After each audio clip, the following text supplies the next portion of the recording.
അനന്തു ഷോക്കേറ്റ് മരിച്ച സംഭവത്തിൽ അന്വേഷണം ക്രൈംബ്രാഞ്ച് ഏറ്റെടുക്കും. ക്രൈംബ്രാഞ്ച് ഡിവൈഎസ്പി സി അലവിക്കാണ് അന്വേഷണ ചുമതല. കാട്ടുപന്നിയെ പിടിക്കാൻ വൈദ്യുതി കെണിവച്ചത് താനെന്ന് പ്രതി വിനീഷ് പോലീസിനോട് സമ്മതിച്ചു.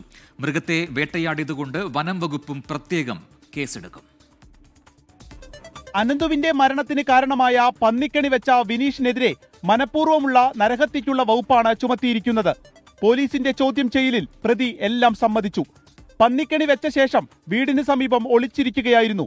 പിന്നീട് ആംബുലൻസിന്റെയും ആളുകളുടെയും ബഹളം കേട്ടപ്പോൾ എന്തോ സംഭവിച്ചുവെന്ന് മനസ്സിലാക്കി ഫോൺ ഓഫാക്കി.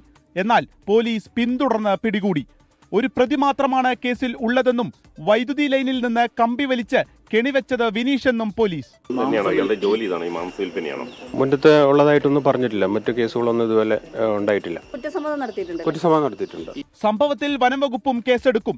മൃഗത്തെ വേട്ടയാടി എന്ന വകുപ്പ് ചേർത്താണ് കേസെടുക്കുക. വൈദ്യുതാഘാതമേറ്റാണ് അനന്തുവിന്റെ മരണമെന്ന് പോസ്റ്റ്മോർട്ടം റിപ്പോർട്ട്.